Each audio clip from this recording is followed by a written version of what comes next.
Amar, Eric Neifel, John Clifford, sorry if I'm butchering your names, Julia Kristen from the city, Joy Kuzer, Lauren Schmidt from MIG, Lori Home, Rick Widola and Russell Griffin, Jean from Planning Commission, and Alex Brown.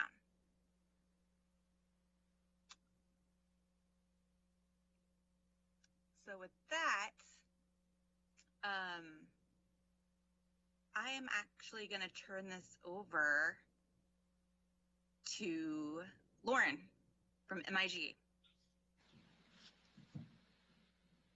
Hi, everyone. How is my voice?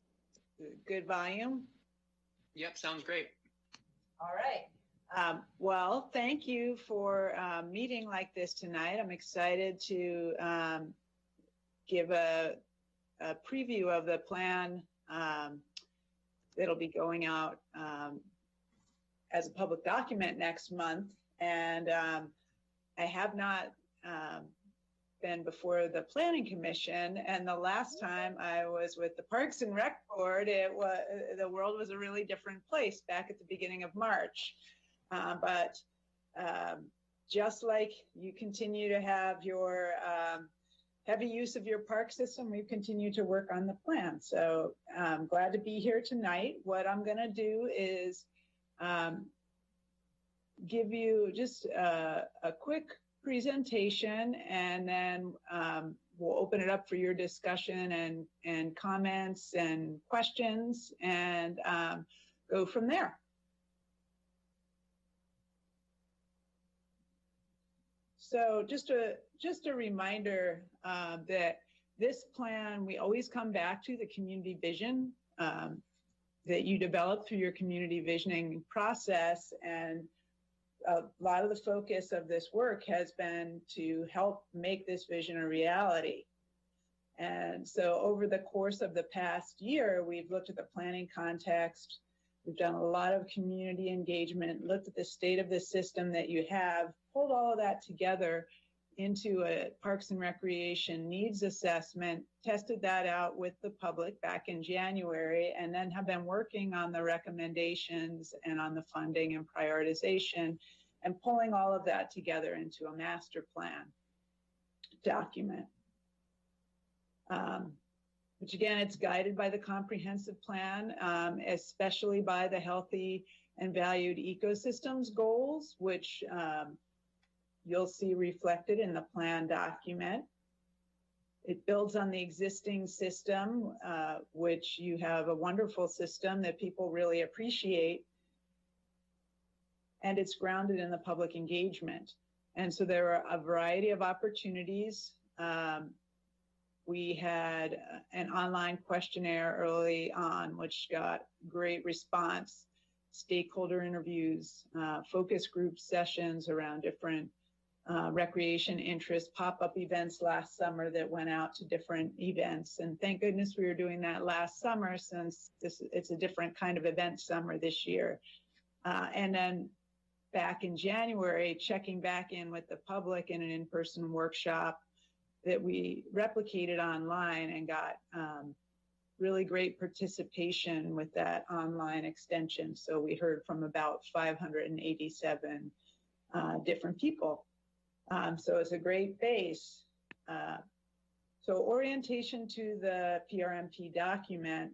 The public draft will be rolling out in July. I'll have an executive summary. And then based on kind of goals for the plan that we talked about with different folks over the way, it was really focusing less on the inventory and that kind of thing, which is documented in the first and second chapter, but really pushing a lot of that to appendices and keeping the plan and the bulk of it really focused on what you're going to do. So chapter 1 is a brief introduction. Chapter 2 gives a snapshot of the existing system, but then the meat of the plan is in chapters 3, 4, and 5. And chapter 3 is principles, strategies, and actions, and I'll share a little bit about what that is. That's kind of the policy framework. Chapter 4 are the physical improvements, and then chapter 5 is the implementation piece. The series of appendices documents public engagement, documents more details about the inventory and some of the studies and assessments that were done over the course of the plan. So the principles, strategies, and actions,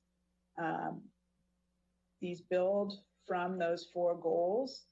And the park system principles paint a picture of the vision for the park system and how it contributes to that community-wide vision.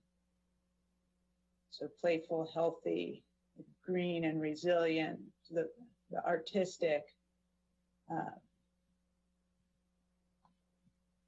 And then this chapter is organized into 8 overarching strategies.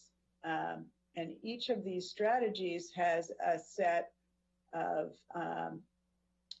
actions below it, and they're numbered, which I'll show you in a moment, so that you can track them. But this is the policy framework. So providing a park within a 10-minute walk, integrating nature and natural systems, which is a really key interest of the public, developing a comprehensive network of connected trails and pathways, expanding the park system as the city grows, providing state-of-the-art indoor and outdoor recreation facilities that reflect Sherwood's identity and increase recreation variety. F, it's about strengthening Sherwood's community culture and heritage through programming. G gets at the maintenance piece, which is so critical to the system that you have today. And then H addresses the management and financial aspects. So the way that starts to lay out is each of these, as I mentioned, has a set of actions below it that are numbered. So this one is the expansion one. And so there are actions like securing the Brookman area parks, updating the Sherwood West concept plan, taking a look at some things in particular with the park system and some guidance around that. So for each of the strategies, there's a set of actions like this that will help you make decisions going on into the future. Another key piece of this chapter are the park development guidelines. So these are provided for each of the park classifications that you have. So the community parks, neighborhood parks, pocket parks, special use sites, and natural areas. And they're set up in a consistent structure. So the intent of each park classification is defined. There's size and access guidelines, the recommended resources, the minimum facilities that you should have in that park type, additional resources to consider, structures, buildings that are compatible with the classification. And then in some cases, there are incompatible resources, such as a destination facility. You wouldn't want to locate that in a neighborhood park because it's not set up to handle that kind of thing. So this kind of guidance will help you make decisions about capital projects in your existing system, but it also will help program and define the parks and the growth areas. So this will be an important tool that your current plan doesn't have. So chapter 4 gets into the recommended improvements. So these are the physical system improvements. And it's organized into 5 sections. So the existing parks, there's recommendations for each of your existing parks, new parks and trails, your existing indoor recreation facilities, new recreation facilities, and then what we're calling recreation facility considerations. So around 5 different facility types, siting criteria, design criteria, like that. So the existing parks, there are three general levels of recommendation. So a major enhancement, which is kind of a bigger ticket improvements. These are the larger sites that you have. So Langer Park, even though that's a neighborhood park, it's pretty large, and there's a lot of area there. Anything that happens there has to happen with the HOA. And then your two large community parks, Snyder Park and Stella Olson Park. And for example, Snyder Park, redoing the play area is one big component of that major enhancement. It's time to reinvest in that. And so that is will be a major part of that improvement. So enhancement is a smaller scale set of improvements, and parks that get that type of treatment are Atlee Estates, Cannery Square, which is really more focused about adding some shade and modest things like that. Lady Fern Park, Murdoch Park, Pioneer, Veterans, and Woodhaven. And then a couple of your smaller sites, or in the case of the Sherwood Skate Park, something that was just completed, it's really asset management.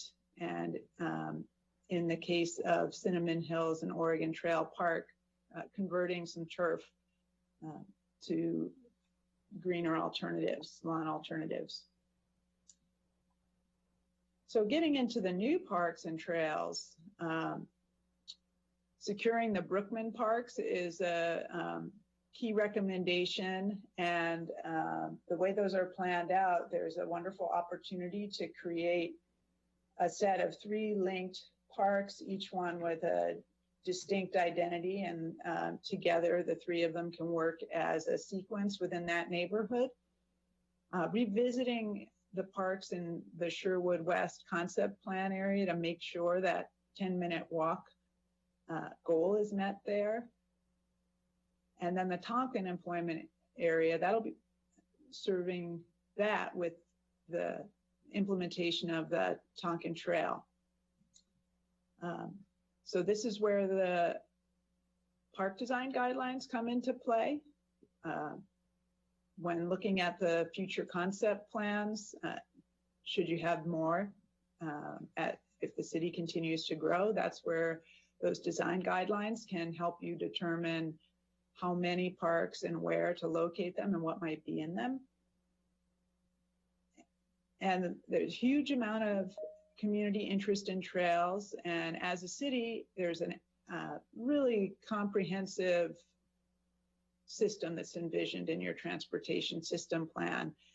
And so this plan really supports the city building out that network of trails, the off-street trails and the shared use pathways, and then supports, if opportunities come up, to expand that system.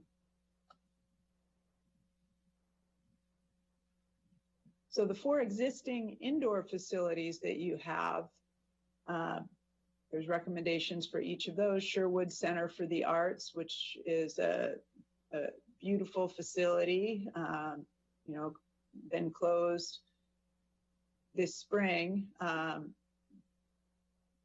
but once it is able to, get kind of more back to business, it's a great asset for the community and heavily used. So the primary recommendation is to just keep that in the wonderful shape that it's in.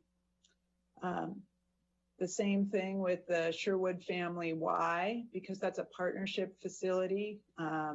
There's a collaboration there, and supporting the Y's efforts to fundraise and expand that facility.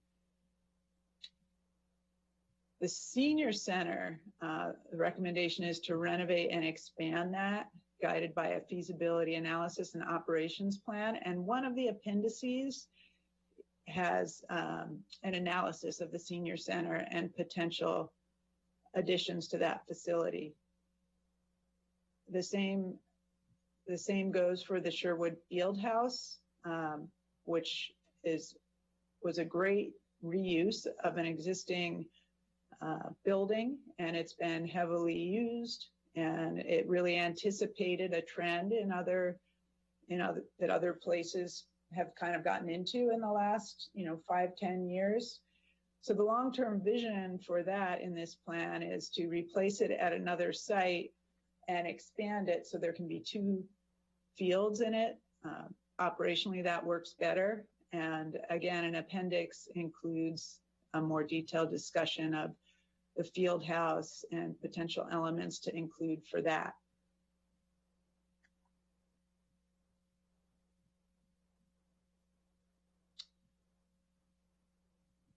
So a little snapshot of that.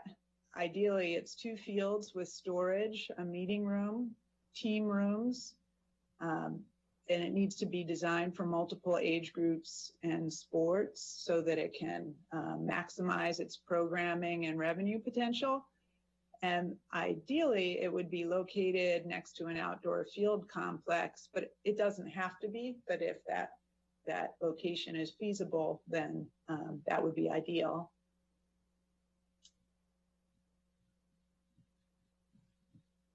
So additional new recreation facilities, a sports field complex is one that the city has been interested in, and that there's still a need for that. Rectangular fields. A lot of interest in a universally accessible destination play area. So something that's really interactive that is accessible for kids with and without disabilities that families could hang out at for an hour or 2. And the swimming pool. So given Sherwood's small market size and the high operating costs of pools, the YMCA pool expansion is the best option given the market. And so that's discussed in the plan recommendations as well. So I mentioned those 5 facility types for which there's additional guidance. So those were things that came up in the needs assessment and in the community process. So pump track and bike skills course is one of those. That's what's pictured on the top. That is an example out in Redmond. This is a paved version of a pump track. Dog parks. We heard a lot about dog parks and the desire for an additional dog park and one that's open year round. Splash pads, paved sports courts, and then enhanced play experiences. So that is diversifying your play areas to add nature play, that different types of active play and play value. And so some guidance around what that looks like as you go forward renovating your existing park playgrounds. So the implementation chapter talks about funding, capital projects, prioritization, and an action plan. And just a little snapshot of funding. Sherwood's operating budget for parks and recreation is about $2 million a year. About 65% of that operating budget has come from property tax revenue. 35% came from fees and earned revenue, and that is higher than the national average. You'll be taking a hit most likely this year because facility rentals and programs have all been canceled now for 3 months, but you've been really operating at a pretty high level compared to a lot of your peers. And so thinking about a plan like this, new parks, facilities, and programs are going to require more operating dollars, even if you're generating revenue from those things. And so that's just something to keep in mind going forward. The recommendations within this project will feed into the city's existing CIP process. And back in Chapter 3, Strategy H talked about a lot of actions to maximize leverage and expand the capital and operating funds. Sherwood already uses a pretty diverse set of capital project and operating funding techniques, but there are some opportunities to further leverage those and to expand those.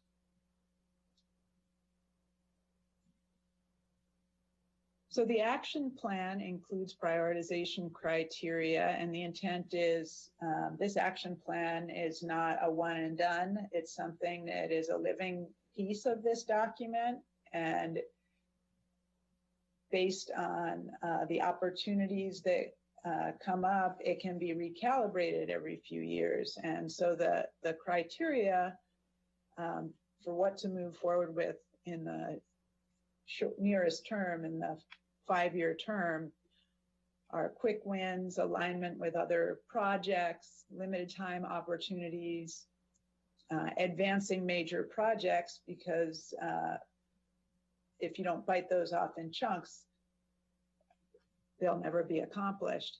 Taking care of what we have and providing balanced investment so that everything doesn't, go into natural areas or into sports or into programming, but it spans the range of interest that people have in the range of needs.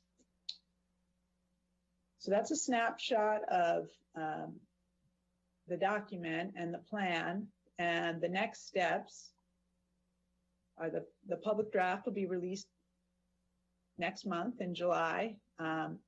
Perhaps we'll be taking a look at that. Planning Commission will be reviewing it, and then City Council will be reviewing and adopting it, and we'll make any refinements along the way. So with that, I would turn it back to all of you for your questions, your comments, and anywhere else you'd like to take the discussion. Erica, can I ask, this is Jean, can I ask a question about how this compares to where we are with the comprehensive plan and the healthy and valued ecosystems module or block?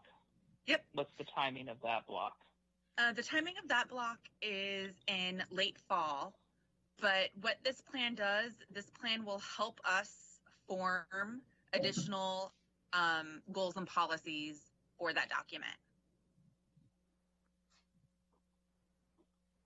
Okay, when we get further into it, before we go hearing, I'd like to talk through the reliance of this plan on the comprehensive plan that hasn't been adopted and this block hasn't been vetted versus using the Parks Master Plan as, which is first the chicken or the egg, because it looks like they're relying on a document that we haven't vetted through the public process completely. So I'd like to hear, maybe not in this setting, but how those two are going to intertwine with each other. That's a good comment.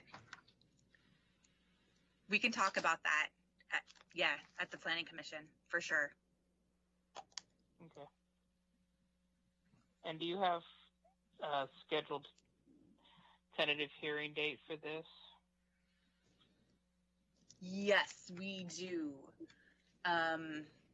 We are looking at, hold on one second here.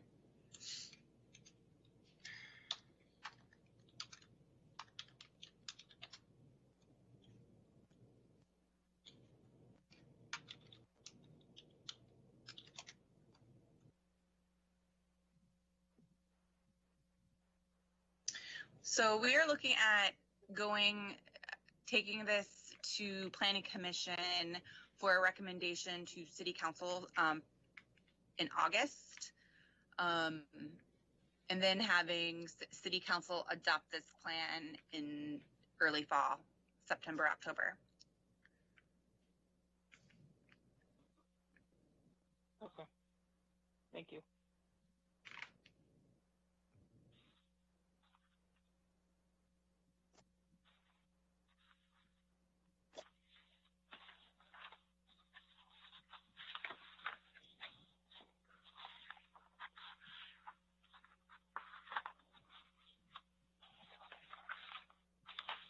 Are there any other questions out there? Hey, I have a question for Lauren real fast. Hey, Lauren, this is Russell Griffin, City Councilor. How are you? Very good. Good to hear your voice. Hey, I was wondering about those, that pump track park, the one that in Bend, the one that's paved. Are there a lot of those around the state, or the West? Is that a popular thing? Yeah, they are becoming a thing for sure, and various types of bike parks are becoming a pretty popular item. It's something we heard a lot about from some of your folks that would like some opportunities to, practice mountain biking and that kind of thing a little closer to home. And the Redmond one's kind of cool because they're not always paved like that. A lot of times they're more of a dirt track, and right. That one is kind of unique. It's very successful. It's been in the ground for a couple of years. Portland has a couple of them. There are more of a mountain bike course that was developed in a forested park up in Tacoma. There's a couple other bike parks in other jurisdictions. Spokane Valley has a pretty new little pump course. That one's more dirt, but the great thing is they work for all skill levels. You can design them that way, so little kids can use it, and more skilled folks can as well. Is there a typical? I mean, it sounds like there's a variety of sizes. Is there a typical size? So for a pump track, they're a couple acres, and that's one of the things that there's some design guidance in this for. There's actually a page spread that talks about features, sizes, things that you would want to see on the site or nearby. Things that are like a more elaborate mountain bike park. Some of you may have heard of an early one that's very popular and people use it as a model, Valmont, which is in Boulder, Colorado. Mountain bike parks like that tend to be larger. The nice thing about pump tracks is they are a much smaller footprint, but they get a lot of recreation value out of a pretty small facility. Awesome, thanks. The other question I have is about, you mentioned that in the, there's an inventory section. We didn't really talk about that tonight, but I at one point I thought you all were going to make recommendations about, like pretty standard facilities amongst the parks, like if we needed a restroom facility in a park or expanding a restroom facility in a park, or is that in there somewhere? It is. So those design guidelines address which types of parks restrooms are appropriate in. And then the chapter 4 with the physical guidelines, that's where recommendations about where to add a restroom is included. Awesome. Thank you so much. Hi, this is Doug Scott, City Council. Hi there. Hi, how are you? Good. Following up on the pump track questions, if I recall from our previous conversation, we didn't survey residents specifically about specific new park amenities, just a general question around, would you like, how much of your theoretical $100 would you like to spend on new park amenities? And so it felt like maybe we were guessing a little bit as to which those new amenities should be or shouldn't be, and the pump track being one of them. One of my questions around that is, are there other ones nearby, like, I mean, in the surrounding towns? And if not, would we potentially be building a facility that becomes a draw regionally to, people coming in from all the surrounding towns to use the facility? A couple acres is not not a cheap investment, and then the build cost, of course, and maintenance. So we'd be fitting the bill for something that's really a regional amenity. Is that a concern? Just 2 points. So the exercise, the budgeting exercise, which was part of the January workshop, did include a pump track as one potential item that people could allocate money to. But the list of things that were on there came out of the earlier round of public engagement and the kinds of experiences and recreation amenities people expressed interest in. And so, we didn't pull it out of the air. We pulled it out of that earlier feedback and also an understanding of trends. So, and then I think it's really wise to be careful about creating something that maybe is more of a draw than you're looking for. That's one of the reasons why we're recommending a smaller facility in this plan rather than something that, if you built a Valmont, that's definitely a regional draw. There are other pump tracks around the region. I mentioned, probably the first one that went in was in East Portland. It was done in partnership with the mountain biking group, Northwest Trail Alliance, and that was built in East Portland. There's now others around the city, and then there are others in other communities. And then also kids make, you get out in rural areas, kids kind of make their own little jumps and stuff, which we don't want them to do in your open spaces. So I think the design considerations can help make sure you scale it appropriately so it's not such a draw that you're, bringing in people from Hillsborough and kind of creating issues in your park system.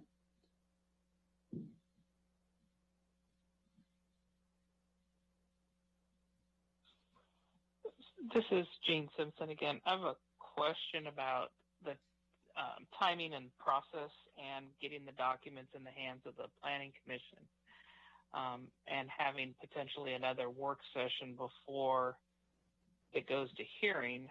This obviously is a different process, and if we don't have the document in front of us until July and then we're going to hearing in August, I have concern that we may not. Is there a time for another work session or some other way that we can collaborate as a group before then?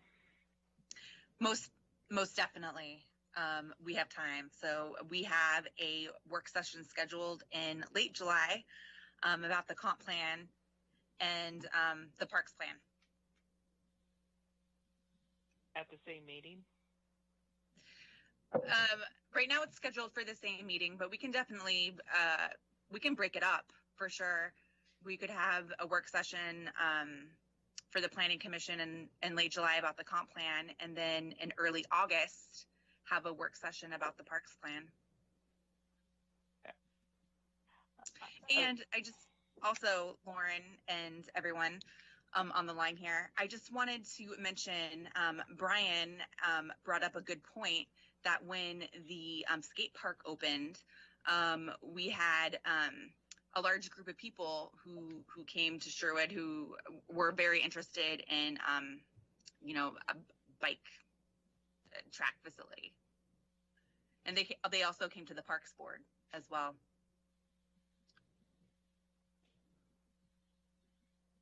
Okay. So back to the process and the work session and stuff, until we get the document in our hand and to know how many questions and what the Planning Commission feels, we haven't seen the full document to know how much interaction. I don't know whether we want to split the work session or not. When do you plan on having it out for everybody to be able to read?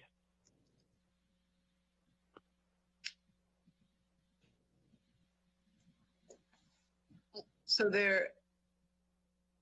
Erica, are we still on for the council work session on the 7th? Because that's kind of a key time frame for a public release. Yep. So we are looking at having it out to you next week, the first week in early July. So and my guess is this is a few hundred pages. Is that correct, or 200 or 300 pages with all the appendices? With all the appendices, the body of the document is not 200 or 300 pages. But the document, the documentation, I don't have the page count of each of those in front of me, but I hope it's not 300. Okay.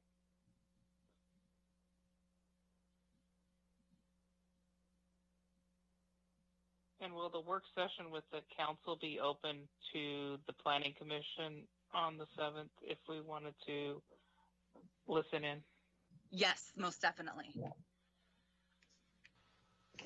Just a note of clarification, it's not a joint work session, but it's televised through YouTube, so I don't know that, you absolutely can watch and listen through the YouTube channel, but you won't be getting a meeting invite to the Teams meeting. Okay, thank you for that.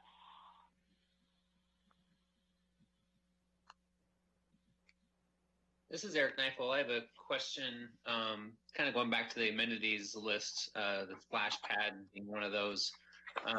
Knowing that we have a splash pad at Cannery Square, was that just kind of added demand, or was that like specifically honed in on the west side of Sherwood, or what were we looking at as far as that data? There's interest in people really like the Cannery Square one. There's interest in another one that's in a different location, and that is also in more of a park setting. So you have this great kind of downtown setting, and people are interested in one that is in a park where they might hang out for the afternoon, or have a kid's birthday party, or meet up with some friends. So they are a lot of the feedback throughout this process. You've got a pretty sophisticated community that really enjoys their parks. You have very nice parks, and you've done a really good job of making things kind of special, and people appreciate that identity. And so they, if they have another one, they want one that's different. And so that came across in the playgrounds, it came across in the splash pads, and in other types of amenities like that, if that's helpful.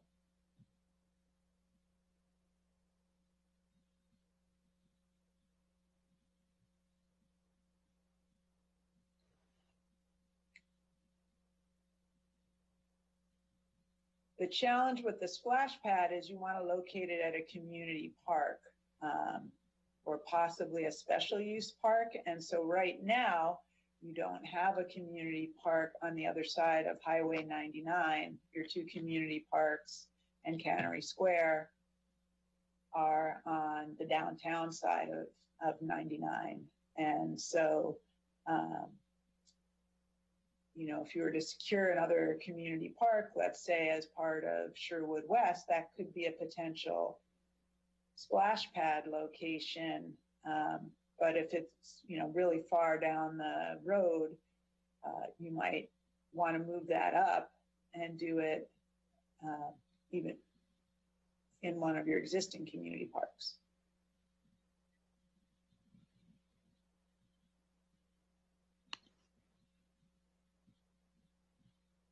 Sounds good. Thank you.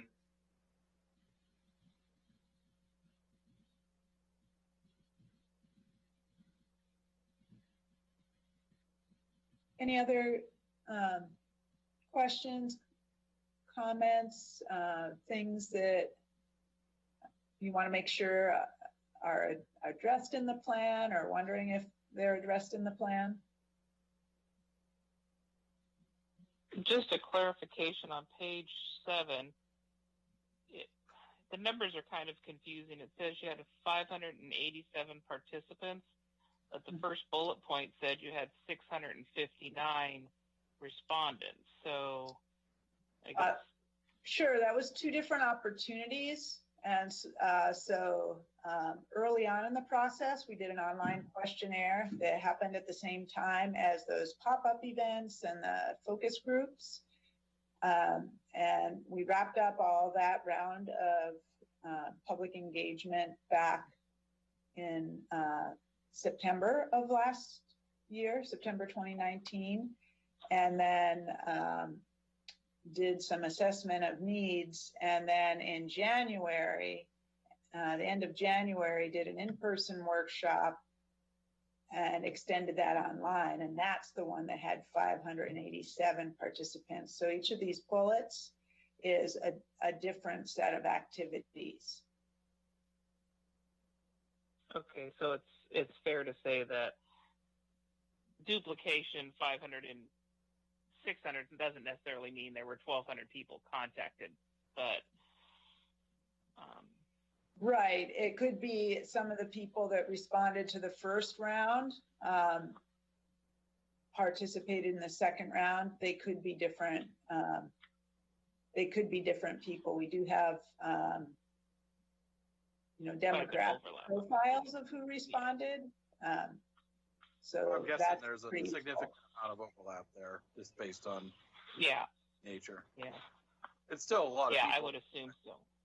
Yeah, I was thinking 659 fed into a total of 587 participants, which didn't make sense.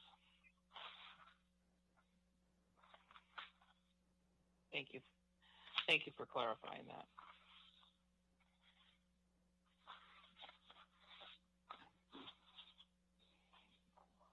This is Lori Holm. I have a question for Erica or Julia. As a newbie to all of this from the Planning Commission perspective, what is it that we're going to be recommending to council that I should, as a planning commissioner, once we get the full documentation, be really focusing on my analysis?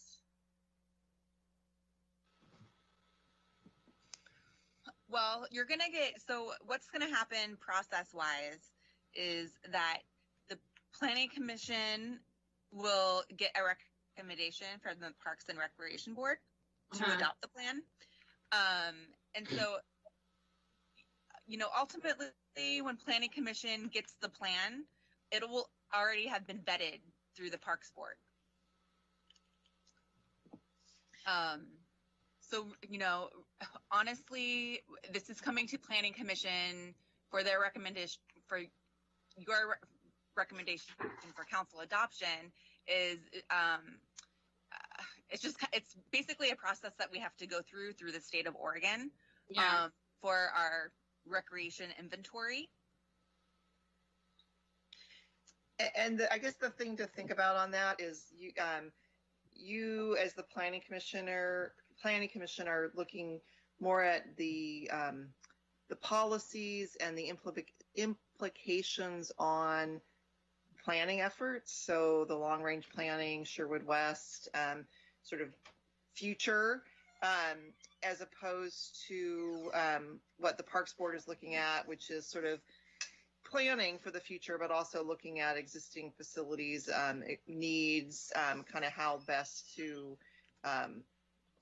sort of accommodate the parks and rec needs of the community. And you're really looking at the planning or the policy comp plan related, having things in place that guide future development and future growth. Does that make sense? Yep. That's exactly what I was hoping to hear. Okay. Thank you. Thank you. So that goes part and parcel with the I guess get back to the Planning Commission about the comprehensive plan module that has not been adopted and has not gone through the process, but will be incorporated into this document. So, are we incorporating this document into that module or the other way around? That's I the question. think we had envisioned that this document would fold into the comp plan, right, Erica? That is correct. Absolutely correct. But my concern is, and the way it's stated in here, is that this document was guided by the comprehensive plan, but it's pointing to a module that has not been through the comprehensive plan review process at all. I mean, it's been through the visioning process, but it hasn't been through the CAC committee or through the public process after these initial visioning was done. And So maybe that's a good point. And Erica and Kristen, maybe you can correct me if I'm wrong, but it almost seems like that it was guided by the visioning process that was a prelude to the comprehensive plan rather than the comprehensive plan itself. Yes. Yes. Yep. And one of the scope elements that remain for us to do once this is adopted is actually provide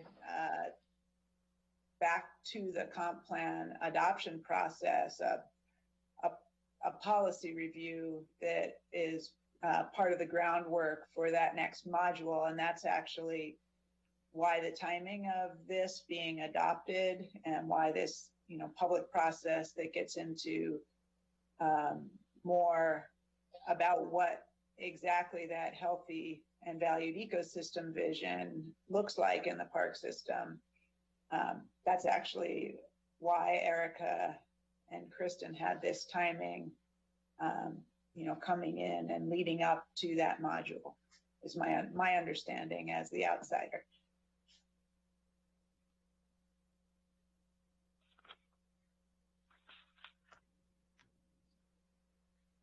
So the slide on page 5, I just want to make sure that we use The right words. It's not the right words. It's not the comprehensive plan. This module hasn't been updated. These particular line item or bulk numbered items haven't been through the CAC or adopted by the council. So it's been other modules have been modified by the CAC during their process. And so I don't want them to feel like that process has been skipped in this, by doing the Parks Master Plan. It's not coming in like the CAC doesn't have a say in what's going on in this module.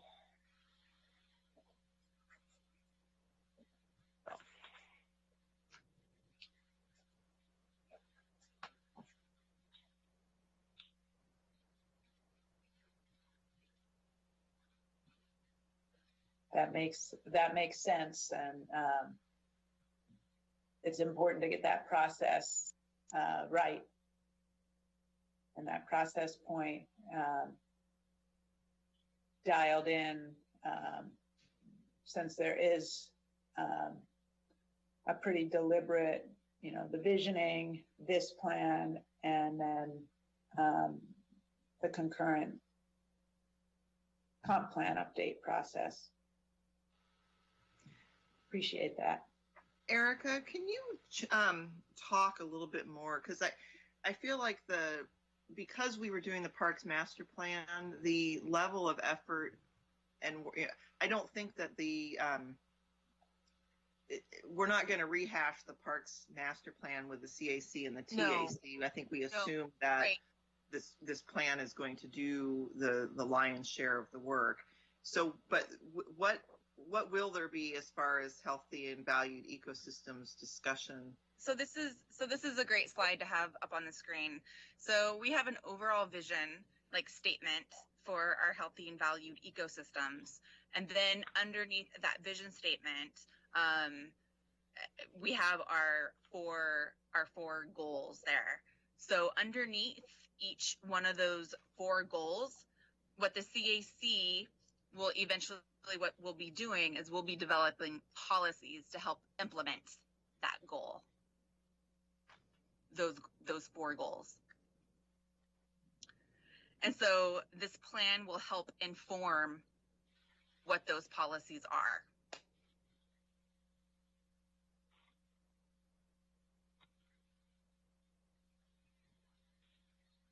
Does that make sense? Yeah, yes, it makes sense. I think Eric understood when I said that the slide itself is misleading in that it wasn't the comprehensive plan. It was just the original vision right, process. More the original vision. Yeah, that's correct.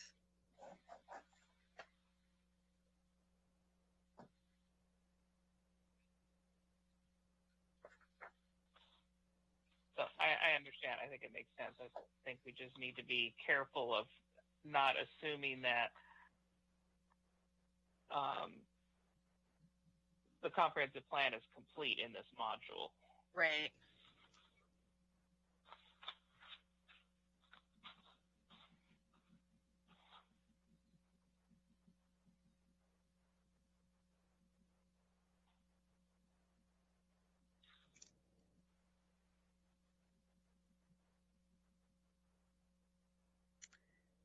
Any other questions? One more question.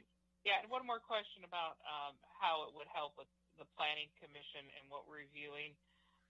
Does the final or the draft document discuss the Parks and Rec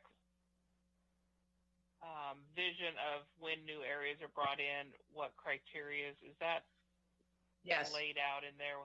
Okay. Yes, that 3rd chapter is going to be one where the Planning Commission, where you are especially going to want to focus. That's where the park design guidelines are that talk about size, location, and then the earlier strategies and actions. That policy framework talks about location and how the park should be connected, those kinds of things. And so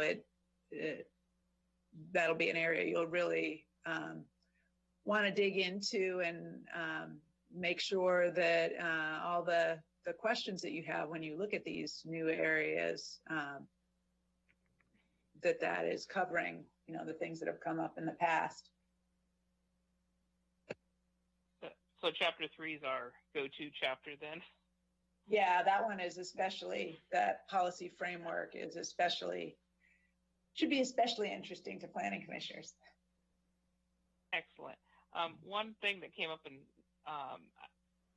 was expressed from the Parks Board in years past, which was the concept of pocket parks. And I'd like to just hear whether or not that is still something the Parks Board is not in favor of, or if they've provided guidelines and guidance as infill comes in and other opportunities come in. We've always heard, no, Parks doesn't want pocket parks because they're too hard to maintain, but is there a design or an element that would be desirable that infill projects or smaller sized projects can use?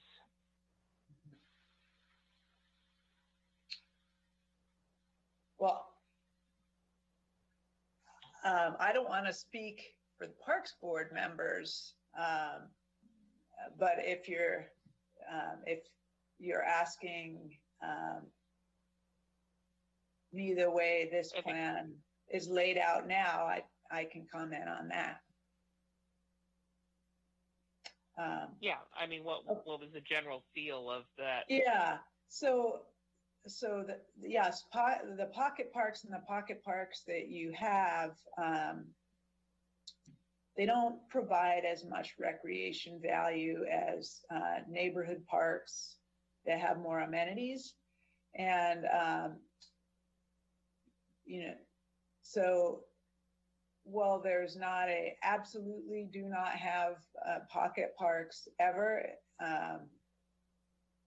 Having more of a neighborhood park that offers more options is the preferred direction.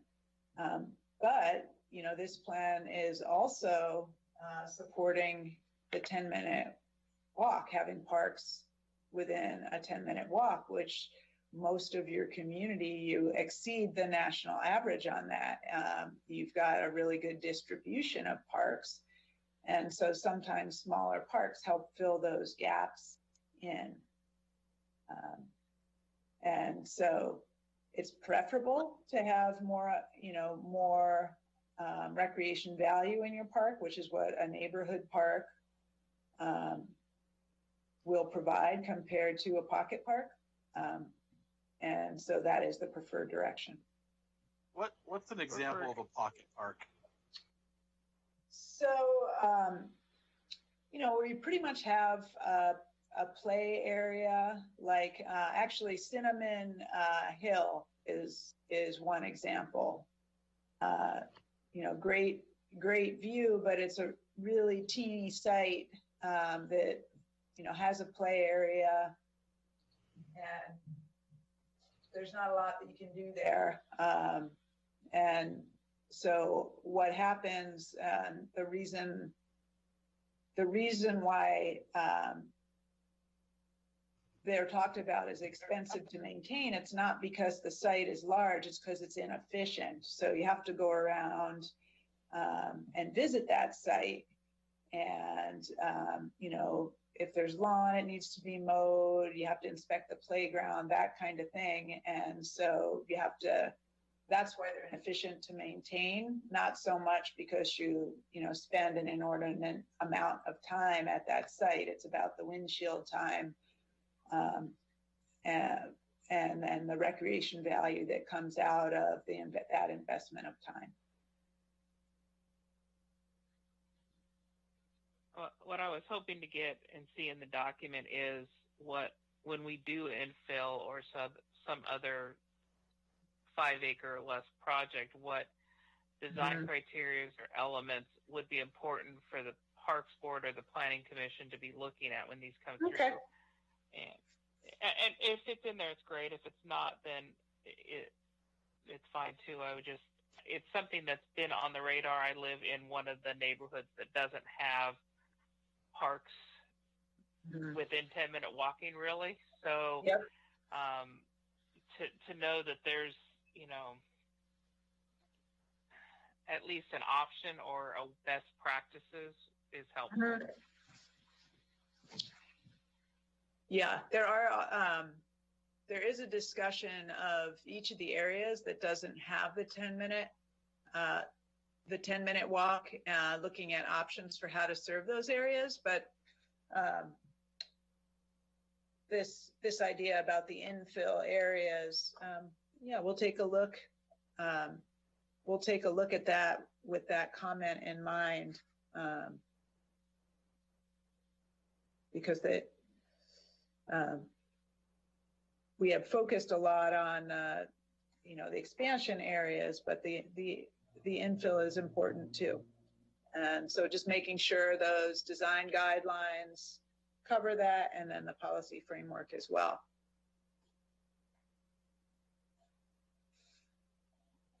Thank you.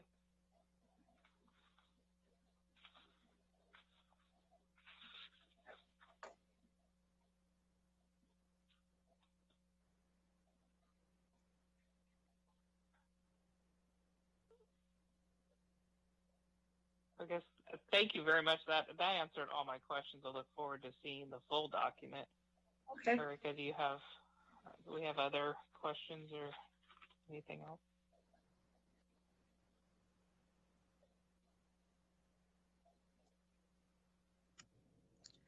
Well, I'm not hearing from anyone. All right.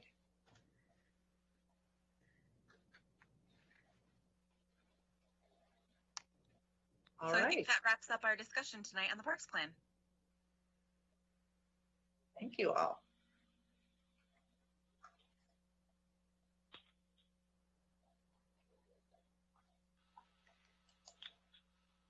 Thanks, Does everybody. Chair Simpson need to call? I mean, it's a work session, so I'm not sure if she needs to call the meeting closed. I don't know if she called it to order, but it's a work session. So. Yeah, as I say, I didn't call it to order because I didn't know if Erica was doing it or running it or not. So if there are no other work session items, then we can adjourn the Planning Commission work session. All right. Erica, anybody chiming in that we need to address? Nope. All right, and work session is closed. Thank you. Thank you, everyone. Thanks. Thank you. Thank you. Thank you. Thank you.